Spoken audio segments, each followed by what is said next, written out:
The ongoing motive is not being able to handle stress and pressure of life. I mean, there are different situations in life can happen: medical issues, death, moving, not having good grades, different things. It's all stress, but presentation is different.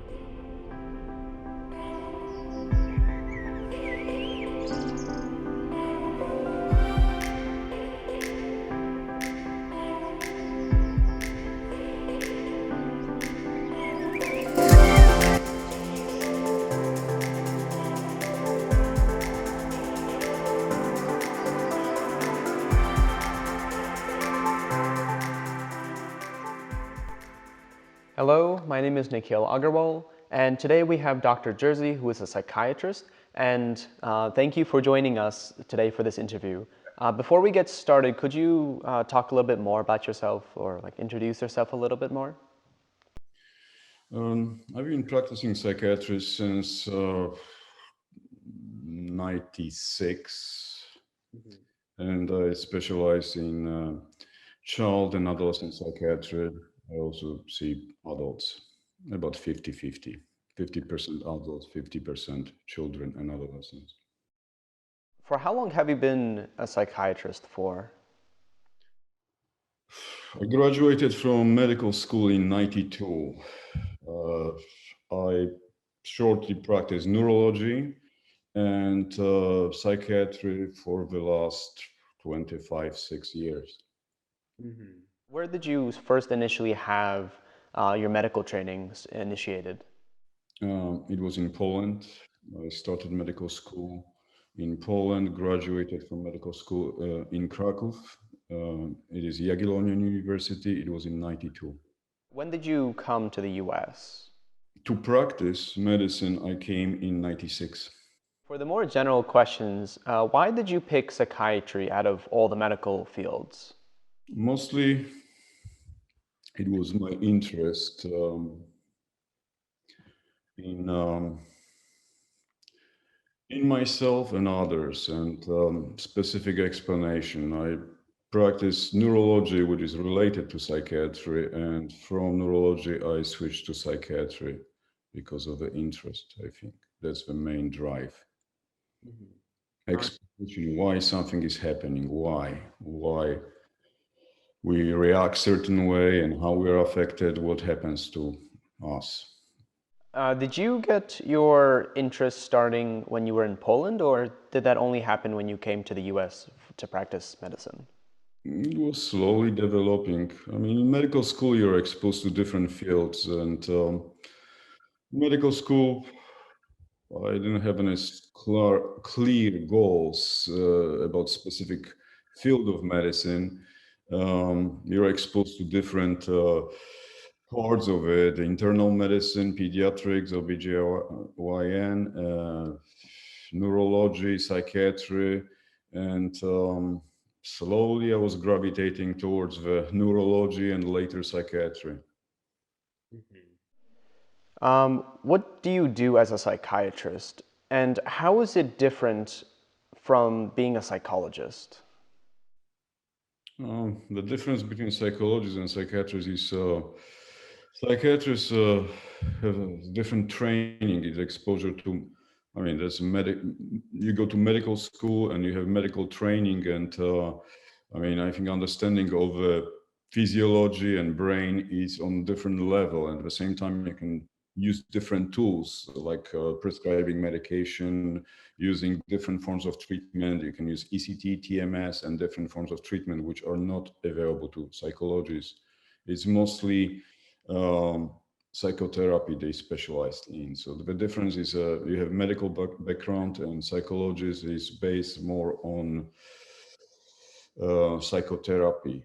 That's use completely different tools. I mean, not completely different tools. I mean, they're all merging together, but there is a difference between psychology and psychiatry. It's just like you have different form of training. It's more like medical training, which I think gives you different idea about more complex broad idea about seeing patients, and because most of the patients, not all of them, but many have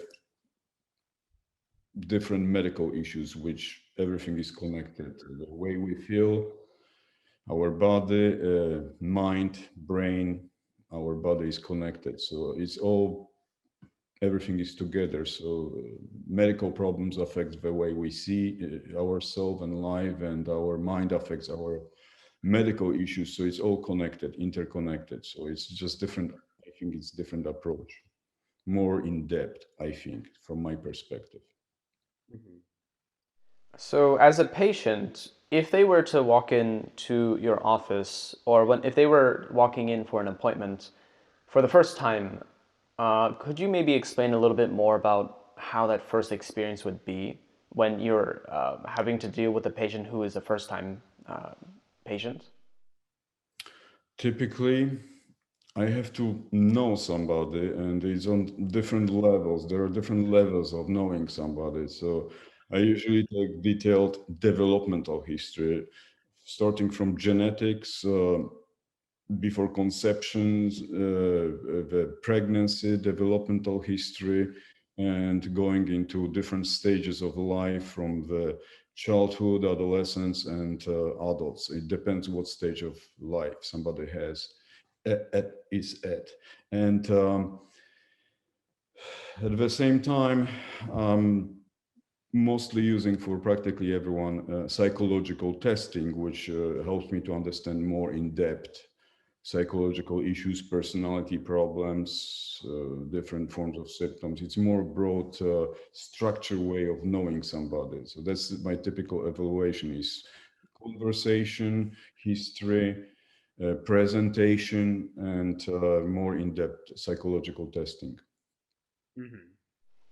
And when you see, I mean, you're practicing almost or every week, and when you're seeing patients, do you see just a common reoccurrence of certain issues which are more prevalent over other issues in patients? So, for instance, what I mean by this is, do you see a lot more patients now with depression or like epilepsy, for say? Um, I mean, these things could be also increased due to COVID, but ever since COVID has started, have you seen an influx of a certain type of issue in patients? Not really. It is very steady flow of patients. The typical motive is stress and not being able to handle stress, which manifests with different symptoms. It could be anxiety, depression, mood regulation, anger, sleeping issues. That's typical. And it doesn't matter of what form of pressure environment is actually affecting the population. It's practically the same flow. I have not seen any dramatic increase due to COVID. And the stress is changing, but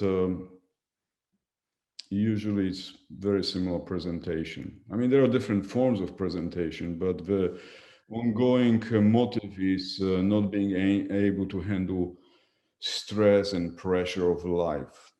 I mean, there are different situations in life can happen: medical issues, death, moving, not having good grades, different things. It's all stress, but presentation is different. But the motive is not being able to handle stress of environment. Already said this before, but the general age group of patients that you work with would be young adults and children. But do you also work with older adults or not as much? I see practically everyone from age, I mean, sometimes even 2 to 100. Oh, wow. Yeah. I see different level, I mean, like stages of life. Hmm. I see practically 50% of the patients below age 18 and 50% of patients from age 18 to 100. Hmm. What would you say on the amount of patients that you see on a daily basis? What would be the average amount that you're able to see? From 20 to 27, 8, 9 sometimes. And how many hours do you work per day? Too many. It approximately, I mean, in a private practice. So I see patients in the office from approximately 8 o'clock until 5, and I the office, the administrative duties, the billing and management. It takes me another at least 2 hours at home. And you start at 8 a.m. Yes. So long time during the day. On your website, it says that you treat both inpatients and outpatients. What is the difference between the two? You practically see different population in psychiatry. You see different cases, more dramatic cases inpatient. Typically, it's related to substance abuse, unfortunately, um, complication of substance abuse, and dramatic cases, usually suicides, suicidal attempts, psychosis. You typically don't see the cases in the office. The difference between population, inpatient population and population is typically the outpatient population never follows up with their treatment. In 90% is non-compliant. 90% of the older age group, right? Yes. Inpatient, it was, in my case, I was working in inpatient. I stopped working in a hospital a few years ago. I just do outpatient practice at this moment. And, but the problem with inpatient, there are exceptions. Rarely they follow up for the treatment in a clinic. Despite of having scheduled appointments, they typically don't follow.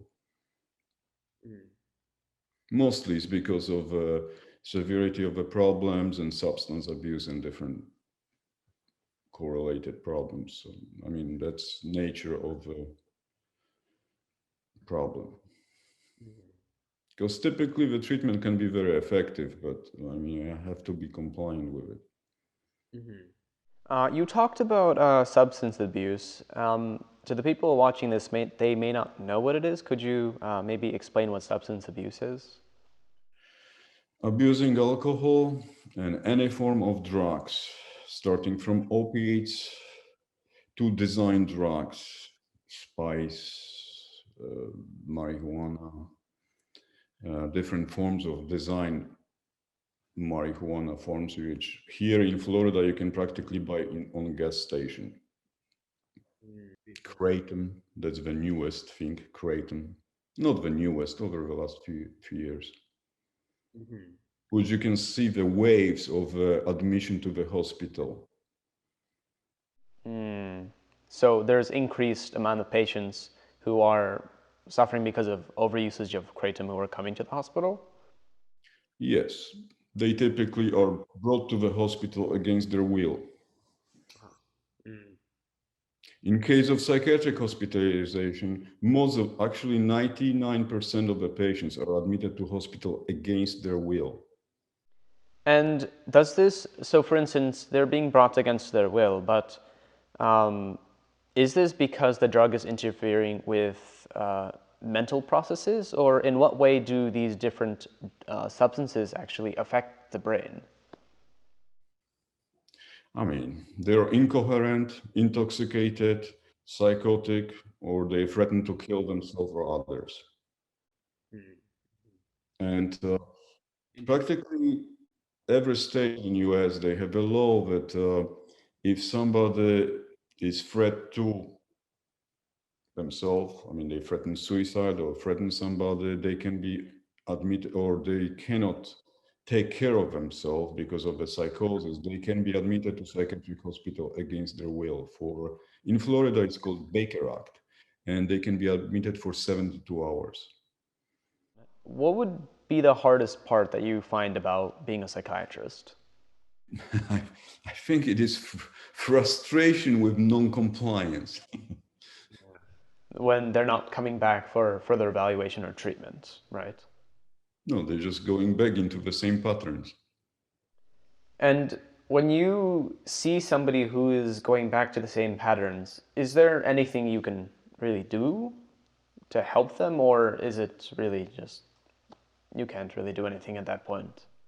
I mean, you initiate the treatment again and trying to change the state of mind, because the change has to come from the person. You cannot control the person. It has to come from the person, from their own heart and mind, and to induce the change. And there are different ways of persuading the change or explaining possibilities.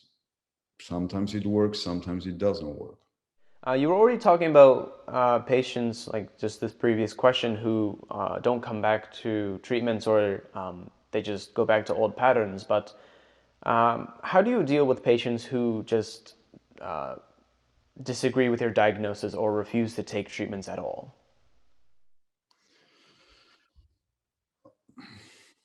I mean, there's a see, in psychiatry, the diagnosis is very liquid.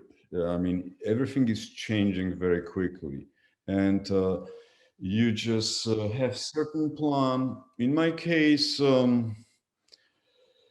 I discuss the different options with the patient, and I come with this idea of a diagnosis in a clinic, outpatient treatment, together with the patient. So typically, there is no disagreement. We come together to diagnosis and form of treatment. I'm not imposing any form of treatment in outpatient clinic. I work together with the patient. So, I mean, I practically don't have any disagreement about diagnosis. I mean, it's all together we make the decision what direction we're going to go.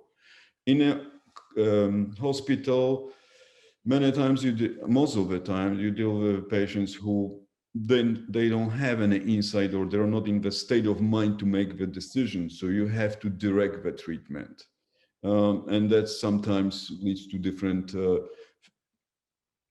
frictions about the diagnosis or form of treatment. Many times the patient disagree with it because they think they don't have any problems. We work with, I mean, in a hospital, you work with a family. Like in case of situations where patients are not competent to make any decision, you always work with the family. And when they get better, they typically follow the treatment until they are discharged from the hospital, which usually goes back to the same pattern from my experience. Especially when you're having to deal with both the families and the patient themselves.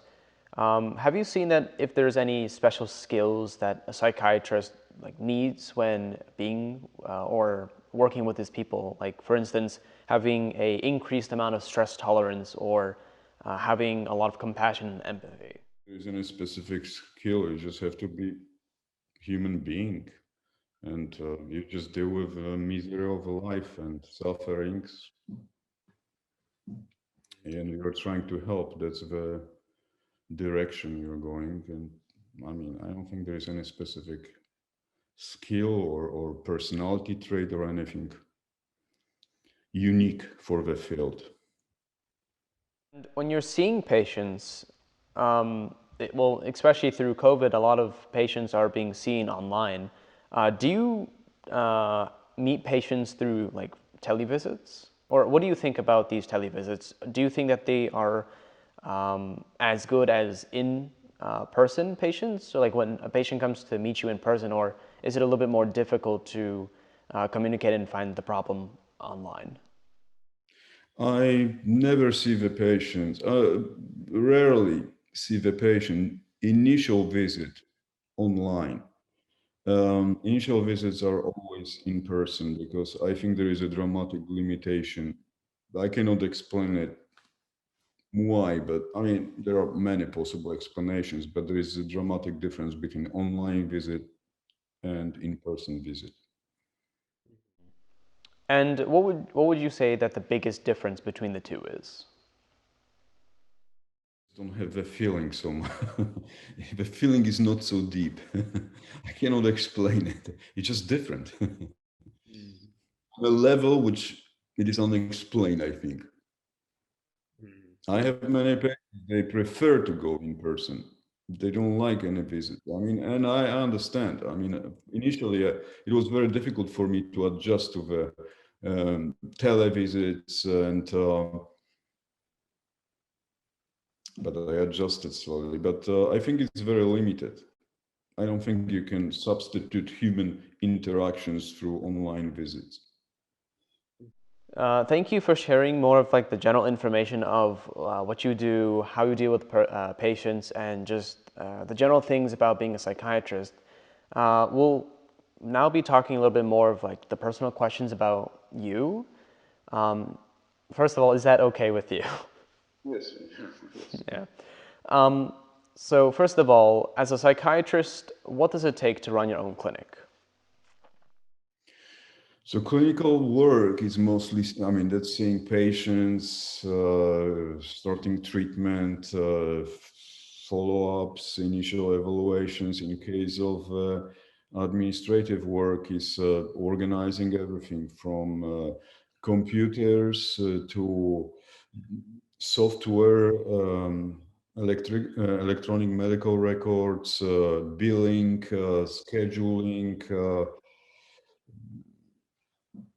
um, internet access, telephones, which here they're kind of unpredictable because we lose internet in the middle of a conversation. So we have to have backup. There's always something happening in different ways. So I have to approach from clinical point of view and the flow of business. Mm. And what do you think is the most unique part of being a psychiatrist? Being psychiatrist or practicing psychiatry? I don't think there is anything unique about being psychiatrist. Practicing it's just different field of medicine, very unique in the sense the diagnostic procedures are different. You don't have any specific biological markers like in case of internal medicine. You don't have CAT scans, MRI to do it, to confirm the diagnosis. In case of psychiatry, it's mostly diagnostic process is unfolding itself. Everything is changing. It's more probably the closest is to predicting weather. You have certain patterns which gives you some idea, but they can always be changing. Like you just said now, how, for instance, in the example of the weather, how it keeps changing. Have you had a case with a patient where you really had to think outside of the box, really, on how to solve his or her In problem? case of psychiatry, it's unique. I never think inside of a box because there is no box. I mean, everyone is different, starting from genetics, developmental issues like development, prenatal, during pregnancy, developmental situations on a medical level, social level, family level. Everything is different. Everyone is unique, you can say, like everyone else. there is some, there is unique everyone is unique. The diagnosis is just simplification. You just you just attempt to put some idea, develop based on statistics, and everyone is unique. Mm. For me, diagnosis is just simplification. It helps you to name something, but in case of psychiatry, it's different. It gives you direction. It helps you with communication. That's why, like, for example, if you say somebody has bipolar disorder, every person with bipolar disorder is completely different from genetic point of view, developmental point of view, medical, social, family. Everyone is different. Two people diagnosed with the same condition are the same. They are not. I don't think I'm approaching anybody inside of certain box. You have to be thinking out of the box. So because you're meeting with so many different patients and you have to look at them all through a unique perspective because of where they come from and just so many differences, what would you say has been your most significant experience while practicing being a psychiatrist? I don't have any specific unusual experiences, unique experience. Every situation is unique. I don't have any like specific dramatic. I mean, I've seen dramatic cases in multiple ways, but everyone is everyone is unique. I don't see anything. I mean, of course, it's different for follow-up visits, which is like predictable, but many times it's not predictable. What's going to happen in 1 month? You don't know. Sometimes things happen, dramatic things. Everyone is unique. I don't see any. I don't think any case is over dramatic. Or I mean, yes, I see many dramatic patients, but that's just nature of the field. What impact do you think you have on these patients when they come to you for help? I hope I'm able to help them. I hope. Did you ever doubt you were going to become a doctor in the first place? Yes. Many times. Many times. And even as you were going through medical studies, did you still doubt yourself? Part of us. And both in Poland and in the US, did you doubt yourself? Yes, of course. So through all the years of being in medicine, so what helped you get over that doubt, self-doubt? I think having a goal, the direction, um, and persistence in achieving the goal, that's probably the explanation, because doubts are just part of human being. Negative thinking, doubts, and distractions. At least it happened to me dramatically. It's happening every day. And if you were not to become a doctor, do you have any idea of what else you might be doing? Most likely, I'll be doing research. In the medical field, right? Probably pharmacology. To those who may not know, but what exactly is pharmacology? Pharmacology, development of medications. I suffered, I suffer from migraines. From what? Migraine. So it's a headache. I don't have it anymore, but it happened first time when I was 16, which I had no clue about. I never heard about migraine. Nobody around me heard about it, or I I don't know. The presentation is you have horrible headache and you start throwing up. I was in high school and I didn't know what was happening to me, and I was thinking I have a tumor in my brain and I'm going to die. And I went to see somebody. They didn't have any idea, and later I noticed there is at the time it wasn't even available in US, but it was available in Europe. A new form of treatment. It was called triptans. Um, First one of them was sumatriptan, which is Imitrex, and this medicine can solve your issue if you have migraine within practically 10 minutes, which was a miracle for me. And it was so impressive how somebody was able to come with the idea to decrease the misery of specific medical condition. Before going to your office, do you get nervous? Not really. So whoever comes, you're just ready to help them or just help diagnose or treat them, really. My day is unpredictable. I don't know what's going to happen. Anything can happen within the next few minutes. Situations are always different. You just don't know. Last question. Do you Well, first of all, do you work with a team when you are at the practice? No, I'm in a solo practice, so I just work. I'm just the only person, and I have one receptionist. She's answering the phones and scheduling appointment. Okay. Well, thank you for coming today, first of all, for the interview. But before we end it for today, do you want to maybe say one or two more things? Yes, maybe like about because you are, how old are you? You're I'm 17. 17. So you probably are tormented by the doubts about making right decision, if you're going to make choose the right field, and if you don't choose right field, you'll be suffering whole life. Um, and That's okay. That's not the issue. We make decision based on our dreams. Like, for example, if you like puppies and you've seen the movie about veterinarian, you want to be veterinarian because you have this dream of seeing veterinarian working certain way and helping the animals, and that's the dream. So we typically make the decision based on our dreams, ideas.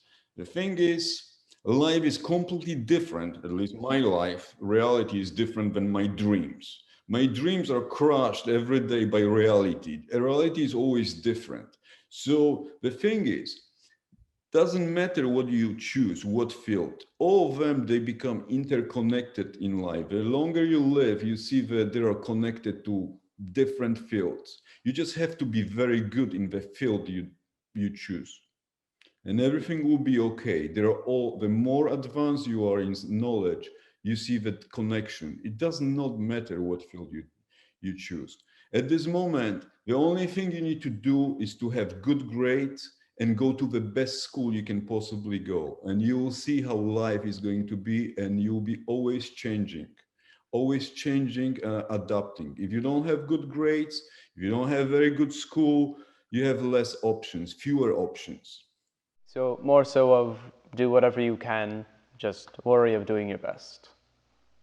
Yes. In your case, I think what I would do, go to the best school, be open to any ideas, and you'll see how, because you don't know what parts of medicine you like or you are not going to like. You don't know. They're all dreams. They're just imagination. Reality is always different, but you will choose. When you have good grades, you have many options. You can choose whatever you want. If you don't have good grades, you don't have options. Thank you for coming today for the interview today.